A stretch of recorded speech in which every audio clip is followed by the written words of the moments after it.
Hello students, कैसे हैं आप सभी लोग। मैं हूं Aliza Kishwar and welcome to power pages. आज से इस लेक्चर से हम एक नया subject that is business organisation या कह लीजिए ऑर्गेनाइजेशन स्टार्ट करेंगे, जो सेमेस्टर 1 का ऑफ CCSU यानी चौधरी चरण सिंह यूनिवर्सिटी का एक मेजर सब्जेक्ट है। एक मेजर सब्जेक्ट की पहली यूनिट मैं ऑलरेडी कवर करा चुकी हूँ, जो था बिजनेस कम्युनिकेशन या आप कहेंगे उसे कम्युनिकेशन। तो अगर आपने उसकी फर्स्ट यूनिट के जो लेक्चर वीडियोस हैं उसे नहीं देखा है तो मैं सजेस्ट करूंगी कि आप उसे देखें। इसके साथ साथ आप उसकी भी फर्स्ट यूनिट कंप्लीट करेंगे तो आपको एग्जाम टाइम पर ज्यादा प्रेशर नहीं लेना होगा। ठीक है, आज से हम बिजनेस ऑर्गेनाइजेशन स्टार्ट करेंगे और ये है हमारा पार्ट 1 ऑफ यूनिट 1। ठीक है, सो इस सब्जेक्ट के फर्स्ट लेक्चर में हम बस ऑर्गेनाइजेशन का मीनिंग, उसके फीचर्स और कुछ इंपॉर्टेंस डिस्कस करेंगे। उसके साथ ही एक बहुत ही इंपॉर्टेंट डिफरेंस बिटवीन जो है business and profession and employment, वो भी हम इसी वीडियो में इंक्लूड करेंगे। ठीक है, तो चलिए आज के लेक्चर हम स्टार्ट करते हैं, आगे बढ़ते हैं। हाँ, तो देखते हैं बिजनेस का मीनिंग क्या होता है। बिजनेस ऑर्गेनाइजेशन, ठीक है, बिजनेस ऑर्गेनाइजेशन से आपको क्या समझ आ रहा है। बिजनेस का ऑर्गेनाइजेशन करना या ऑर्गेनाइज करना, उसकी एक्टिविटीज को ऑर्गेनाइज करना, यही है। पर अगर आपको बिजनेस का मतलब ही नहीं पता होगा तो आपको बिजनेस कम्युनिकेशन समझ ही नहीं आएगी, या इवन कह लीजिए कि पूरी बुक आपको बिल्कुल समझ नहीं आएगी अगर आपने बिजनेस का एक प्रॉपर अंडरस्टैंडिंग अपने दिमाग में नहीं बिठाई। तो चलिए हम पहले बिजनेस का एक अच्छा सा गो थ्रू कर लेते हैं। तो देखिए पहले पॉइंट में लिखा है business refers to an organised effort by individual और एंटिटीज टू प्रोड्यूस, सेल और distribute goods and services to earn profit. यहां तक समझ आया। बिजनेस क्या है, ये एक ऑर्गेनाइज्ड एफर्ट है मान लीजिए। ठीक है, किसका, इंडिविजुअल या एंटिटीज का, या कह लीजिए ग्रुप ऑफ इंडिविजुअल्स का, टू प्रोड्यूस, सेल और distribute goods and services in order to earn profit. Business में कभी भी, हालांकि वो एक अलग टाइप का बिजनेस होता है जो नॉन प्रॉफिट का होता है, पर मेजरली जो बिजनेस किया जाता है वो किस मोटिव से किया जाता है, टू अर्न प्रॉफिट। इसी मोटिव से बिजनेस किया जाता है। अगर बिजनेस इससे नहीं किया तो वो बिजनेस नहीं होगा। हालांकि कॉर्पोरेटिव्स, जो कॉर्पोरेटिव सोसाइटीज होती है वो नॉन प्रॉफिट में आती हैं, तो उनको आप अलग कर देंगे। वरना जो आपकी सोल प्रोप्राइटरशिप हो गई, पार्टनरशिप हो गई, या मैन्युफैक्चरिंग इंडस्ट्री हो गई, रिटेल हो गया, होलसेलर, LLP, ये सब आपके बिजनेसेस में आती हैं। ठीक है, पब्लिक कंपनी, प्राइवेट कंपनी, वो सब बिजनेस में ही आती हैं और वो हम इस सब्जेक्ट में पढ़ेंगे भी आगे चल के। तो चलिए, it involves continuous and regular production and exchange of goods and services for monetary gain while satisfying human needs। आपने देखा कि आप जो शर्ट पहनते हैं या इवन जो आप पेन यूज करते हैं या पेपर यूज करते हैं, जो भी आप यूज करते हैं वो मैन्युफैक्चर होकर आता है। ठीक है, उसे मैन्युफैक्चर कौन करता है, कंपनी, मैन्युफैक्चरिंग कंपनी। वो क्या कर रही है, बिजनेस कर रही है। तो वो एक रेगुलर इंटरवल पे या कह लीजिए रेगुलर टाइम पीरियड पे ही तो अपना जो मैन्युफैक्चरिंग का प्रोसेस है वो करेंगे, तभी तो आपका वो पेन हो गया या पेपर हो गया या जो इवन आपने जो शर्ट पहनी है, जो आउटफिट पहना है, वो आप तक पहुंच रहा है। तो इससे क्या हो रहा है, आपकी जो ह्यूमन वांट्स है, आपकी जो वांट्स हैं वो भी सेटिस्फाई हो रही है और उन्हें एक इनकम जनरेट हो रही है। उन्हें क्या हो रहा है, प्रॉफिट अर्न हो रहा है। तो बिजनेस का ये मीनिंग होता है। नेक्स्ट सेकेंड पार्ट में देखते हैं, सेकेंड पॉइंट में, business is a broad and dynamic concept that involves the production, distribution and exchange of goods and services with the aim of earning profit while satisfying human wants and needs। जैसा कि मैंने कहा, आपको किसी चीज की जरूरत है। मान लीजिए कि पहले के टाइम पे, मान लीजिए फॉर एग्जांपल कि पेपर बना दिया पर उसके लिखने के लिए कुछ नहीं था, पेन नहीं था, पेंसिल नहीं थी।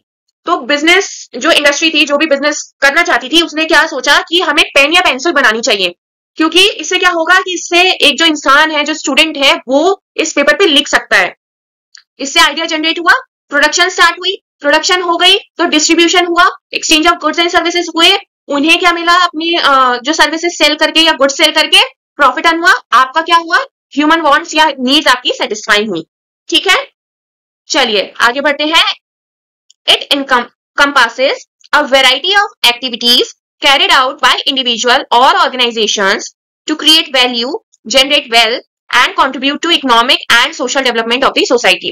इससे क्या होगा, ये जो एक्टिविटीज जो कैरिड आउट होती हैं इंडिविजुअल से या कह लीजिए ऑर्गेनाइजेशन से, इवन ऑर्गेनाइजेशंस भी 2-3 ऑर्गेनाइजेशंस मिलकर एक बिजनेस खड़ा करती हैं, तो यहाँ पे इसका मतलब वही है।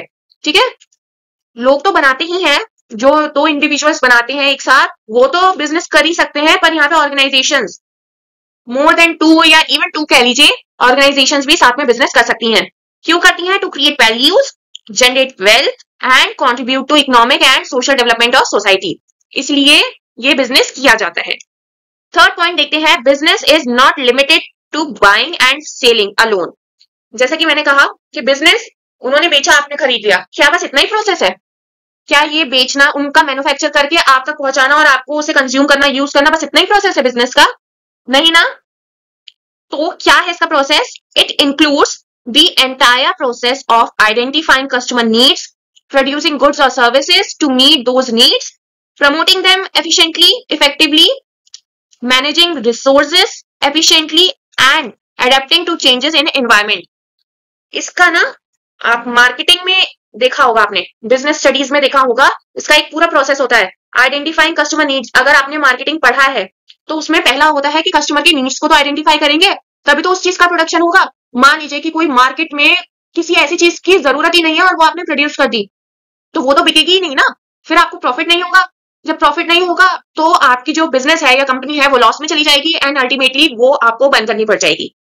तो सबसे पहले क्या होता है कि कस्टमर की नीड क्या है, और इवन इसमें कंपटीशन भी देखा जाता है कि मान लीजिए जैसे सोप की कंपनियां हैं, हमने देखा है डव हो गया, लक्स हो गया, पेर्स हो गया, और भी बहुत सारी, मामाअर्थ, इवन सीबामेट भी आप देखेंगे, ये सारी सोप्स की कंपनियां हैं। ठीक है, इन्होंने क्या किया, इन्होंने सोप तो बनाए, ठीक है, इन्होंने क्या किया, सीबामेट एक पीएच लेवल लेके चलता है, अगर आपने देखा हो 5.5, तो उसने क्या किया, अपना एक अलग से एक कह लीजिए डिफरेंशिएट कर दिया कि हाँ हमारा प्रोडक्ट में ये है इसलिए ये बाकियों से अलग है। डव क्या करता है, डव ने अपनी जो एडवर्टाइजमेंट है या जो मार्केटिंग है कह लीजिए, उसमें ये दिखाया कि ये स्किन को सॉफ्ट बनाता है। स्किन को सॉफ्ट बनाता है कि जो दूसरे जो सोप्स आप यूज करते हैं उससे आपकी स्किन रफ हो जाती है, तो इससे यानी डव से अगर आप यूज करेंगे या रेगुलर यूज करेंगे तो स्किन ड्राई नहीं होगी, मॉइस्चराइज होगी और इवन और ज्यादा ग्लो करेगी। ठीक है, लक्स ने क्या निकाला, लक्स ने बिल्कुल जैसे कहते हैं ना बेहतर त्वचा के लिए यूज करें लक्स, तो लक्स ने वो, मुझे लगता है कि लक्स ही था सबसे पुराना, ये डव और सीबामेट्स, मामाअर्थ ये सब तो बहुत बाद में आए हैं। लक्स ने पहले ये एडवर्टाइजमेंट शुरू किया ब्यूटी के ऊपर, जो एकदम कहते हैं ना ग्लो आ जाना, वो लक्स ने शुरू किया। फिर उसे देख देख के बाकी जो सोप्स की जो कंपटीशन था वो बढ़ता गया और सबने अपना एक पर्टिकुलर एस्पेक्ट जो था ले लिया डिफरेंशिएट करने के लिए। तो वो भी एक बहुत इंपॉर्टेंट चीज है यहाँ पे। ठीक है, चलिए हम इस पॉइंट पे वापस आते हैं। ठीक है, अब आप उस सोप वाले एग्जाम्पल से निकल जाइए और यहाँ पे आ जाइए। तो क्या पढ़ा था हमने, it includes the entire process of identifying customer needs, producing goods और services to meet those needs, promoting them effectively, managing resources efficiently and adapting to changes in the environment.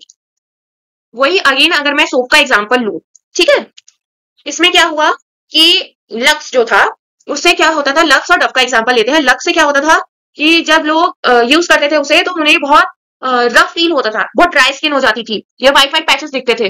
तो डव ने क्या किया कि डव ने ये चीज देखी, ये जो नीड्स थे उन्होंने देखा कि हाँ लक्स को यूज करने से ये कंज्यूमर के नेगेटिव कमेंट्स हैं या रिव्यूज हैं जो लक्स के लिए आ रहे हैं। ठीक है, तो उन्होंने क्या किया कि डव ने अलग अपना बनाया कि ये ना, ये ड्राई स्किन के लिए है, ये आपकी स्किन को मॉइस्चराइज करेगी, प्लस ये प्रोटेक्शन भी प्रोवाइड करेगी, प्लस ये ग्लोइंग स्किन भी देगी। तो ये जो कंपटीशन है, कॉम्पिटिटर है, उससे बेहतर है। और इवन अगर आपने देखा होगा तो इनके प्राइस में जो पर यूनिट प्राइस है उसमें ज्यादा डिफरेंस नहीं है। ठीक है, तो इसका ये मतलब है उन्होंने क्या किया, इनको प्रमोट किया। जो डव की कंपनी थी उसने क्या किया कि अपना ये जो प्रमोशन है वो बहुत अच्छे से किया था ना। या अगर आप देखते होंगे टेलीविजन में तो अभी भी ये दोनों के, इवन मोस्टली मैं कहूंगी तो शायद सोप्स के ही एड आते हैं। अभी सेवलॉन का भी एड आ रहा है, डिटॉल का एड आता है। डिटॉल ने एक अलग चलाया कि हम जर्म से प्रोटेक्शन देंगे, फिर उन्होंने सेंसिटिव स्किन का भी चला दिया कि सेंसिटिव स्किन के लिए या सॉफ्टनेस के लिए भी ये होगा। ठीक है, तो ये सारे ये जो होते हैं ना, ये इनके होते हैं चैलेंजेस। ये इन्होंने क्या किया कि एनवायरमेंट, चैलेंजिंग एनवायरमेंट को अडेप्ट किया कि क्या क्या जो कंज्यूमर्स हैं नेगेटिव फीडबैक दे रहे हैं कॉम्पिटिटर्स के लिए, फिर उन्होंने उस नेगेटिव इम्पैक्ट को या रिव्यू को एनालाइज किया, फिर उसके हिसाब से अपना प्रोडक्ट मार्केट में वो लेकर आए। चलिए अब बात करते हैं इसके फीचर्स की, कि हमने बिजनेस, आपको समझ आ गया बिजनेस क्या होता है, मीनिंग समझ आया, मैंने एक बहुत अच्छा एग्जांपल दिया। आप इसको अगर अपने दिमाग में रखेंगे इस एग्जाम्पल को तो आप कभी भी बिजनेस का मीनिंग नहीं भूलेंगे। ठीक है, तो चलिए अब बात करते हैं इसके फीचर्स की। फीचर्स में पहला फीचर आता है कि ये एक इकोनॉमिक एक्टिविटी है। ठीक है, तो business is primarily an economic activity because it deals with exchange of goods and services for money. Without money कोई बिजनेस नहीं होता। बिजनेस है तो इकोनॉमिक एक्टिविटी होगी ही होगी। बिना किसी, मुझे नहीं लगता कि कोई भी ऐसा बिजनेस कोई सोचता होगा कि नहीं हम सिर्फ हालांकि नॉन प्रॉफिट ऑर्गेनाइजेशंस का अलग है कॉन्सेप्ट, पर जो बिजनेस करते हैं ना, जो भी प्राइवेट पब्लिक कंपनी है, वो सिर्फ और सिर्फ प्रॉफिट अर्न करने के लिए करती हैं। और ऑफकोर्स सोसाइटी के लिए तो करती है, पर उनका मेन मोटिव होता है प्रॉफिट अर्न करना। तो पहला फीचर तो ये हो गया कि इकोनॉमिक एक्टिविटी है। सेकेंड क्या है? Profit orientation. ठीक है, while some businesses may have social goals like social enterprises, the main motive of traditional business is to earn profit। जैसा कि मैंने पहले बताया कि कुछ कंपनीज हैं, कह लीजिए कॉपरेटिव्स हैं या एनजीओज हैं, वो तो करती होंगी सोशली वर्क, पर जो मेन मोटिव होता है एक ट्रेडिशनल बिजनेस का, वो क्या होता है? To earn profit. नेक्स्ट बात करते हैं वैल्यू क्रिएशन की। Businesses add value by transforming inputs into outputs that are useful and desirable to consumers. ठीक है, किसी बिजनेस ने कुछ इनपुट्स लिए, उससे कुछ आउटपुट प्रोड्यूस किया, तो उससे क्या हुआ? जो कंज्यूमर के लिए इवन यूजफुल था, उससे क्या हुआ? वैल्यू क्रिएशन हुआ। सेकेंड लास्ट बात करते हैं हम यूटिलिटी की। Utility creation. Business activities create different types of utility. Form utility क्या होता है? Changing raw material into products. इसका बेस्ट एग्जांपल मैं कहूंगी कॉटन से कॉटन क्लोथ्स बनाना।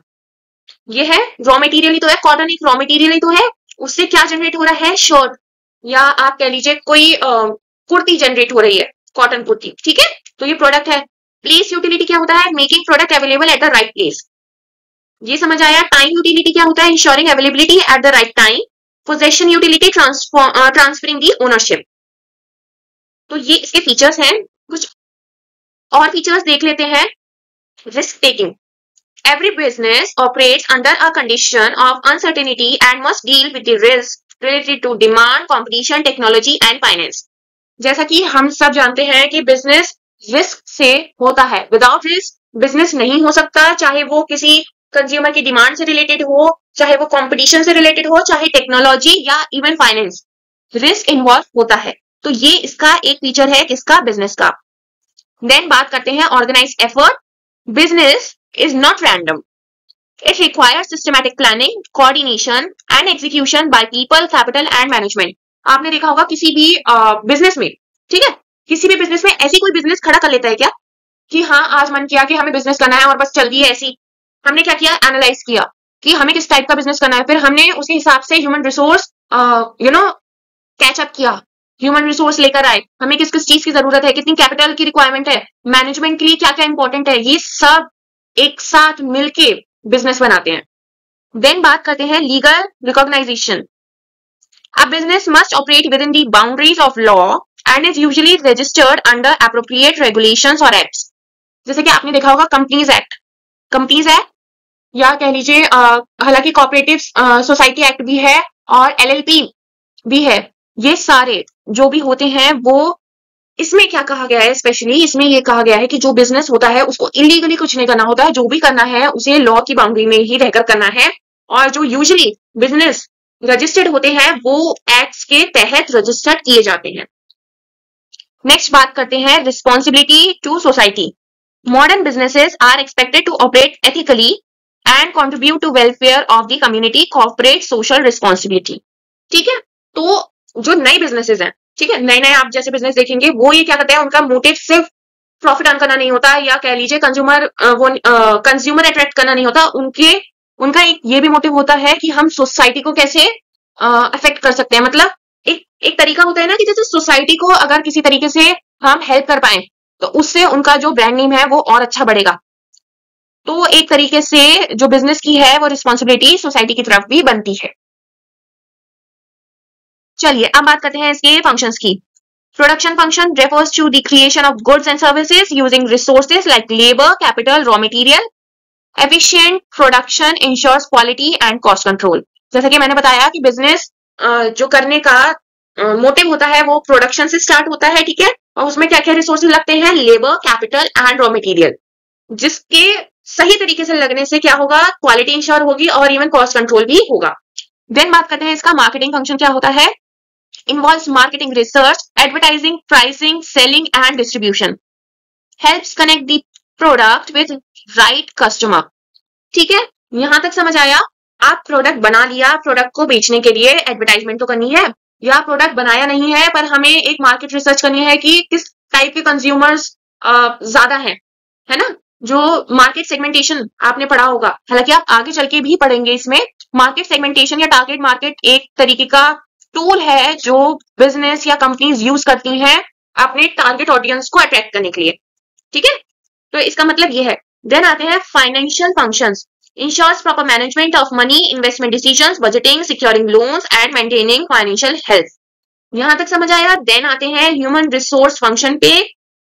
ह्यूमन रिसोर्स का आप एचआर से आप समझते हैं deals with recruiting, training, managing employees. HR ensures right people at are in the right role and keeps them motivated. ठीक है, हायरिंग, आप कह लीजिए प्रमोशन, ट्रांसफर, ये सब इसका ही पार्ट है, इसी फंक्शन का पार्ट है। ठीक है, अच्छा अगर आपको कुछ ना समझ आए, ठीक है, या आप किसी में किसी टॉपिक को ना समझ पाए या आपको लगे कि ये टॉपिक हार्ड है या समझ नहीं आया, एक बार और समझना है, तो आप मुझे कमेंट सेक्शन में कमेंट करके जरूर बताइएगा। मैं उस पर दोबारा से एक लेक्चर वीडियो डाल दूंगी तो आपको और अच्छे से समझ आ जाएगा। ठीक है, चलिए फंक्शंस में देखते हैं। Research and development, that is R&D, focuses on innovation, developing new products, improving existing ones and finding better production techniques। इसका एग्जांपल सोप वाला लेते हैं। सोप में क्या हुआ, लक्स का लेते हैं। लक्स ने पहले निकाला था, सबसे पहले जो लक्स का सोप आया वो था पिंक कलर का, सबने देखा पिंक कलर का। देन आया व्हाइट, फिर व्हाइट में और एड ऑन हो गया विटामिन सी ग्लो, फिर अब आने लगा है सैंडल, फिर रोज आता है और भी बहुत सारे प्रोडक्ट्स की वैरायटी है, इतना नाम याद नहीं। पर इन्होंने क्या किया, इन्होंने इनोवेशन किया, नए प्रोडक्ट्स लाते गए। इन्होंने सिर्फ एक पिंक सोप पर ये मतलब कह लीजिए अपना इन्होंने पूरा बिजनेस नहीं दिखाया, इन्होंने और नए नए प्रोडक्ट्स और नए नए इनोवेशन लाते रहे कि ये पसंद आ गया, अब ये ट्राई करते हैं, इसमें ये नया है तो ये कस्टमर को अच्छा लगेगा। ऐसे ही डव की बात करें, डव ने जो सबसे पहले निकाला था वो निकाला था व्हाइट कलर का क्रीम सोप। देन उन्होंने निकाला पिंक सोप मार्केट में वो लेकर आए। पिंक सोप से क्या होता है कि पिंक ग्लो आता है। फिर उन्होंने एलोवेरा निकाला, एलोवेरा से क्या होता है कि प्रोटेक्शन प्रोवाइड होती है। आपने देखा होगा कि डिटॉल ने भी बहुत सारे निकाले। डिटॉल का जो मेन जो कह लीजिए सोप है वो ऑरेंजिश कलर का है, जिसका रैपर ग्रीन कलर का है। उन्होंने वो मेन सोप निकाला, पर उसके बाद उन्होंने क्या निकाला, उन्होंने लेमन का निकाला, उन्होंने फिर कूल का निकाला, ये सब उन्होंने सोप निकाले। तो ये क्या करते हैं, ये अपनी ना इनोवेशन करते रहते हैं ताकि कस्टमर्स और ज्यादा अट्रैक्ट हो। चलिए आप बात करते हैं इसकी इंपॉर्टेंस की। इंपॉर्टेंस क्या होती है, एम्प्लॉयमेंट जनरेशन। बिजनेस होगा तो लोगों को रोजगार मिलेगा, लोगों को जॉब प्रोवाइड होगी, तो इसका मतलब वो है business provide job for a wide range of skills from labour to manager. It employs people in production, sales, finance, HR, marketing etcetera. आपने देखा होगा अलग अलग डिपार्टमेंट में अलग अलग लोग होते हैं। अकाउंट्स के डिपार्टमेंट में अकाउंट्स के लोग होंगे, सीए अलग होंगे, मार्केटिंग अलग होगा, जो हायरिंग टीम होगी वो अलग होगी, ठीक है, जो मैनेजर्स होंगे वो अलग होंगे, जो सेल्स रिलेटेड पीपल होंगे वो अलग होंगे, जो डिस्ट्रीब्यूशन रिलेटेड होंगे वो अलग होंगे, एंड इवन जो मैन्युफैक्चरिंग कर रहे होंगे उनकी एक अलग जगह होगी। तो इससे क्या हुआ, एम्प्लॉयमेंट मिला ना लोगों को, तो इसका ये मतलब है। सेकंड बात करते हैं economic development. Businesses contribute to GDP, promote industrial growth and increase national income which helps to develop our country economically। Taxes सब समझते हैं, ठीक है। बिजनेस इसलिए भी एक इंपॉर्टेंट टर्म है या कह लीजिए इंपॉर्टेंट जगह है, जगह तो नहीं कहूंगी, एक इंपॉर्टेंट चीज है। इससे जो इकोनॉमिक ग्रोथ होती है वो बहुत जल्दी या कह लीजिए बहुत रैपिडली ग्रो करती है। तो ये भी एक इंपॉर्टेंट फीचर है कि बिजनेस इसलिए भी होना चाहिए, क्यों, इकोनॉमिक डेवलपमेंट के लिए। नेक्स्ट बात करते हैं improve standard of living. Business produce goods and services that make life more comfortable and convenient, like smartphones, medicines, transportation। इसमें तो मुझे लगता नहीं कि आपको कुछ बताने की जरूरत है, इतने मार्केट में प्रोडक्ट हैं, तो उससे हमारा जो स्टैंडर्ड ऑफ लिविंग है वो इंक्रीज हुआ, वो और ज्यादा कंफर्टेबल हुआ। आपने देखा होगा बहुत नए नए तरीके की चीजें आती जाती हैं। इवन मैं जब सर्च कर रही थी, मैं अभी कुछ दिन पहले एक शॉपिंग वेबसाइट पे थी और मैंने देखा था कि आपको ना मतलब घर क्लीन करने की भी जरूरत नहीं है। एक रोबोट है, वो अपने आप ऑलरेडी सब कुछ क्लीन करके आपको दे देगा और वो अपनी जगह पे जाके, जहां पे उसकी मशीन होगी, वो वहां पे जाके सेट हो जाएगा। तो ये भी एक तरीके का कह लीजिए इनोवेशन है। ठीक है, इससे क्या हुआ, हमें एक स्टैंडर्ड ऑफ लिविंग हमारी और इंक्रीज हुई। स्मार्टफोन्स में भी और तरीके की इनोवेशन, नई नई चीजें आती रहती हैं। पहले कीपैड वाले फोन होते थे, फिर आए स्मार्टफोन्स। अब इवन स्मार्टफोन्स में भी बहुत तरीके के होते हैं, कैमरा क्वालिटी बहुत तरीके से चेंज हो गई है। ठीक है, तो ये सब होता है। देन बात करते हैं इंकरेजेस इनोवेशन, जो मैंने कहा, competition in business drives innovation in product, service and processes. This improves efficiency and customer satisfaction. जैसे कि मैंने कहा कि हर बिजनेस, जो भी बिजनेस कर रहा है इंसान, ठीक है, वो क्या कहेगा, वो क्या चाहेगा कि मेरे बिजनेस में ना इनोवेशन होती रहे, ताकि कस्टमर्स, नए नए कस्टमर्स आते रहें, मैं और ज्यादा, या मेरा बिजनेस और ज्यादा नए कस्टमर्स को अट्रैक्ट करे। तो वो इनोवेशन करता है। सेम सोप वाला एग्जाम्पल। नेक्स्ट आते हैं wealth creation. Business generates profit for owner and shareholder, wages for worker, tax revenue for government, all of which helps to create wealth. ठीक है, प्रॉफिट किसके लिए होता है, ओनर्स के लिए या शेयर होल्डर्स के लिए कह लीजिए। शेयर होल्डर्स भी तो ओनर्स ही होते हैं। शेयर होल्डर्स में दो तरीके के आते हैं shareholders, preference shareholder और equity shareholder. Equity shareholders भी तो ओनर होते हैं ना, प्रेफरेंस शेयर होल्डर भी ओनर होते हैं, पर उन्हें वोटिंग राइट्स नहीं होता। ठीक है, तो उन्हें भी प्रॉफिट मिलता है। वेजेस, वेजेस कह लीजिए या सैलरी कह लीजिए, आप जो भी अपने एम्प्लॉयज हैं, जो भी बिजनेस कर रहे हैं, उस कंपनी में जो काम कर रहे हैं, उस बिजनेस में जो भी काम कर रहे हैं, या कंपनी में जो भी काम कर रहे हैं, आप उन्हें कुछ wages for workers and salary for employees आप देंगे। टैक्स रेवेन्यू जनरेट होगा फॉर श्योर फॉर गवर्नमेंट। ठीक है, टैक्स रेवेन्यू जाएगा, इनकम होगी, प्रॉफिट होगा, कह लीजिए एनुअल इनकम होगी, तो टैक्स जाएगा। चलिए अब बात करते हैं प्रोफेशन की। प्रोफेशन क्या होता है, ये बहुत इंपॉर्टेंट वर्ड है, इसका एक डिफरेंस भी होगा। तो प्रोफेशन देखते हैं आप। Profession is a type of economic activities where individual use their specialised knowledge, skills and qualifications to provide service to others for a free और remuneration. A profession typically requires formal education, training, and often a license or registration with a recognized body. इसका example best है doctor, chartered accountant, lawyer, ये सब। Even teaching भी एक profession है ना, teaching में भी तो आपको बीएड की जरूरत होती है। तो ये सब एग्जाम्पल्स हैं किसके, प्रोफेशन के। की फीचर्स क्या है इसके, specialised knowledge and training required होती है, फॉर्मल क्वालिफिकेशंस रिक्वायर्ड होती है, professional body membership. CA, CA एक कह लीजिए सीए का एक अलग जो इंस्टीट्यूट है वो होता है, लॉयर्स का एक अलग इंस्टीट्यूट होता है, डॉक्टर्स का एक अलग इंस्टीट्यूट होता है, उनसे ये क्वालिफाइड होते हैं। सर्विस मोटिव होता है इनका, सीए भी तो एक सर्विस ही प्रोवाइड कर रहा है। किसी भी कंपनी में अगर सीए काम कर रहा है तो वो एक अपनी जो सर्विस है वो तो प्रोवाइड कर ही रहा है ना, तो इसका मोटिव होता है सर्विस प्रोवाइड करना, code of conduct and independent practice और एम्प्लॉयमेंट। ठीक है, प्रोफेशन समझ आया। चलिए अब बात करते हैं एम्प्लॉयमेंट और सर्विस। एम्प्लॉयमेंट या इसे कह लीजिए service. Employment refers to an agreement between an individual employee and an organization or employer where the individual works for the employer in the exchange for wages or salary. It is a contractual relationship and the employee works under a direction and control of the employer. इसका क्या example है, bank clerk, software engineer, teacher in school. Even जो CA किसी company में काम, हालांकि CA तो नहीं कहूंगी, जो अकाउंटेंट्स होते हैं वो भी एम्प्लॉयमेंट में ही आते हैं। आपने देखा होगा जो बिलिंग एग्जीक्यूटिव्स होते हैं वो भी एम्प्लॉयमेंट के अंडर में आते हैं। ठीक है, तो ये सब इसके एग्जांपल्स हैं। इसकी फीचर्स एक बार देख लेते हैं।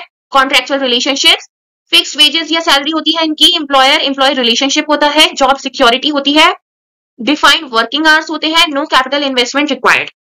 एम्प्लॉयमेंट समझ आया, प्रोफेशन समझ आया, बिजनेस समझ आया। तो चलिए आप इसका डिफरेंस देख लेते हैं। बेसिस ऑफ डिफरेंस किस किस के बीच में, बिजनेस, प्रोफेशन एंड एम्प्लॉयमेंट। ये बहुत ही ज्यादा इंपॉर्टेंट है, बहुत ही ज्यादा इंपॉर्टेंट है। और आप, मैं कहूंगी इसे एज इट इज याद करें, क्योंकि ये एग्जाम पॉइंट ऑफ व्यू से तो इंपॉर्टेंट है ही, आपके जो इंटरनल जो असेसमेंट्स होंगे या टेस्ट होंगे उसमें भी ये आ सकता है। और ये ना इससे डिफरेंशिएट टेबुलर फॉर्म से आपको और अच्छे से समझ आ जाएगा इन तीनों के बीच का मतलब क्या होता है, क्या डिफरेंस होता है, कैसे ये तीनों एक दूसरे से अलग है। तो चलिए नेचर ऑफ वर्क देखते हैं। इन्वॉल्व्स प्रोडक्शन और buying selling of goods and services for profit. ये किसका है? बिजनेस का। ठीक है। प्रोफेशन में क्या आता है? Provide specialise service based on professional knowledge. ठीक है, लाइक डॉक्टर। एम्प्लॉयमेंट में क्या आता है? Perform work as per terms of employment under the employer. ठीक है, ये समझ आया? इसका क्या एग्जांपल है? टीचर का आप ले लीजिए, ठीक है, या अकाउंटेंट का ले लीजिए। अकाउंटेंट का ले लीजिए तो बहुत अच्छा है, आपको समझ आ जाएगा। इसमें आपने कोई भी एग्जांपल ले लिया बिजनेस का, इसमें आपने क्या एग्जांपल लिया? डॉक्टर का, इसमें आपने क्या लिया? अकाउंटेंट का। Qualification required, no formal qualifications required but may help. इसमें क्या है? बिजनेस में आपको कोई एक पर्टिकुलर फॉर्मल डिग्री या कोई कह लीजिए किसी एक पर्टिकुलर इंस्टीट्यूट से आपको कोई सर्टिफिकेशन या कह लीजिए आप रिक्वायरमेंट कोई जरूरी नहीं होती। ठीक है, ये ऐसे भी बिजनेस जो बिजनेसमैन है वो कर सकता है। वहीं प्रोफेशंस में जो होता है वो specialise education, training and qualifications are mandatory. इसमें मैंडेटरी होता है। एम्प्लॉयमेंट में मे और may not require specific qualifications. ठीक है, किसी किसी में रिक्वायरमेंट होती है स्पेसिफिक क्वालिफिकेशंस की, किसी किसी में नहीं होती। अब बात करते हैं कैपिटल इन्वेस्टमेंट की। कैपिटल इन्वेस्टमेंट बिजनेस में require significant capital to start and operate. Business शुरू करने के लिए कैपिटल की जरूरत होती है। प्रोफेशन में डिग्री के लिए या कह लीजिए आप प्रैक्टिस के लिए या ट्रेनिंग के लिए, एजुकेशन के लिए एक लिमिटेड कैपिटल की रिक्वायरमेंट होती है। ठीक है, हाँ, no capital investment needed. Employment में कोई भी कैपिटल रिक्वायर्ड नहीं होती, उसमें आपको सैलरी मिलती है या वेजेस मिलते हैं। Risk involve high, profit is uncertain depending on market forces. इसमें क्या होता है? रिस्क हाई होता है। प्रोफेशन में रिस्क लो टू मॉडरेट होता है। Depends upon skills and reputation. इसमें बहुत लो होता है एम्प्लॉयमेंट में, क्योंकि इसमें फिक्स इनकम होती है जो क्या करती है? फाइनेंशियल स्टेबिलिटी को इंश्योर करती है। देन बात करते हैं इसके इनकम टाइप की। प्रॉफिट अर्न होता है, इसमें फीस जो चार्ज होती है इन एक्सचेंज ऑफ सर्विस वो होती है, और इसमें क्या होता है? सैलरी या वेजेस कह लीजिए। ये आपको डिफरेंस समझ आया? ये बहुत इंपॉर्टेंट है, मैं कहूंगी कि आप इसे याद कर लीजिए। ठीक है, ये बहुत इंपॉर्टेंट डिफरेंस है, आपको एग्जाम में इसे करे बगैर नहीं जाना है बिल्कुल भी। चलिए, तो हम आज का अपना ये टॉपिक समाप्त करते हैं, ये लेक्चर वीडियो समाप्त करते हैं। ये लेक्चर वीडियो थोड़ी सी लंबी हो गई क्योंकि ऑफ कोर्स ये इंट्रोडक्शन वीडियो थी इस सब्जेक्ट की, तो मैंने इसमें मोस्टली जो चैप्टर 1 है वो कवर करा दिया। ठीक है, अगर आपने ये लेक्चर वीडियो अच्छे से देखी है तो आपको अगर कोई क्वेश्चन ऐसा आए जिसमें आप नहीं लिख सकते तो इसमें से कुछ ना कुछ आप लिखकर आएंगे तो आपको मार्क्स मिल जाएंगे। और इसी लेक्चर वीडियो के कह लीजिए अकॉर्डिंग में बाकी की लेक्चर वीडियोस आएंगी। ठीक है, तो आपको बिजनेस का मतलब मतलब पता होना चाहिए, और उनका जो हमने अभी पीछे डिफरेंस किया है वो बहुत इंपॉर्टेंट है। प्रोफेशन और एम्प्लॉयमेंट में आपको पता होना चाहिए। आपको बिल्कुल भी कह लीजिए कि कंफ्यूज नहीं होना है कि प्रोफेशन और एम्प्लॉयमेंट में क्या डिफरेंस होता है। तो चलिए हम आज का अपना ये टॉपिक समाप्त करते हैं और देखते हैं कि आज हमने इस लेक्चर वीडियो में क्या पढ़ा है। बिजनेस हमने पढ़ा, बिजनेस के बारे में हमने क्या पढ़ा कि बिजनेस एक इकोनॉमिक एक्टिविटी है जो इन्वॉल्व करती है production, purchase and sales of goods and services with the aim of earning profit. हमने ये भी देखा कि ये एक बहुत ही इंपॉर्टेंट रोल प्ले करती है किसमें? इकोनॉमिक डेवलपमेंट में, by generating employment, income, innovation and contributing to GDP and even social welfare. ठीक है, उसके बाद हमने इसके कुछ मेन फंक्शंस पढ़े थे। मेन फंक्शंस क्या थे इसके? Production, marketing, finance, human resource management and even research and development का भी हमने एक फंक्शन वहां पे देखा था। और हमने ये भी देखा कि customer service, procurement and strategic planning भी जरूरी होती है एज फंक्शंस ऑफ बिजनेस। ठीक है, उसके अलावा हमने एक नया जो वर्ड है, नया वर्ड तो नहीं है खैर, पर एक नया अलग वर्ड हमने देखा बिजनेस से अलग, वो क्या था? प्रोफेशन। प्रोफेशन क्या है? ये एक ऑक्यूपेशन है दैट रिक्वायर स्पेशलाइज्ड एजुकेशन और स्किल्स सच एज डॉक्टर और lawyer, and professional earns a fee for their service while following a code of conduct. Profession क्या होता है? ये एक ऑक्यूपेशन होता है जिसमें एक स्पेशलाइज स्किल की या कह लीजिए प्रैक्टिस की या एजुकेशन की रिक्वायरमेंट होती है, जैसे कि मान लीजिए डॉक्टर या लॉयर। इसमें क्या होता है? इसमें जो भी है सर्विस जो प्रोवाइड कर रहा है वो क्या होता है कि वो एक फी अर्न करता है इन एक्सचेंज ऑफ हिज और हर सर्विस। फिर हमने क्या पढ़ा कि एम्प्लॉयमेंट क्या होता है? Working under the conditions of employer in exchange for salary और wages, offering more job security but less independence than business और प्रोफेशन। ठीक है, सो आई होप कि आपको समझ आया हो बिजनेस ऑर्गेनाइजेशन का इंट्रोडक्शन प्लस उसके features, functions and importance. Next lecture video में हम डिस्कस करेंगे क्लासिफिकेशन ऑफ बिजनेस एंड ये एग्जाम पॉइंट ऑफ व्यू से बहुत ही ज्यादा इंपॉर्टेंट होने वाला है। तो इसे जो नेक्स्ट लेक्चर वीडियो आने वाला है उसे आप बिल्कुल स्किप नहीं करेंगे, ठीक है। आप ये तो देखेंगे ही देखेंगे, पर उसके साथ साथ वो भी देखेंगे, क्योंकि आपको उससे समझ आएगा जो और तरीके की एक्टिविटीज होती है। सिर्फ ये 3 तरीके की नहीं होती है कि बिजनेस हो गया, प्रोफेशन और एम्प्लॉयमेंट। इसके अंदर भी बहुत सारे सब टाइप्स होते हैं, तो वो हम वहां उस लेक्चर वीडियो में कवर करेंगे। So that's all in today's lecture. Thank you. And if you find it useful, please like, share, subscribe this channel. Have a great learning ahead. Bye.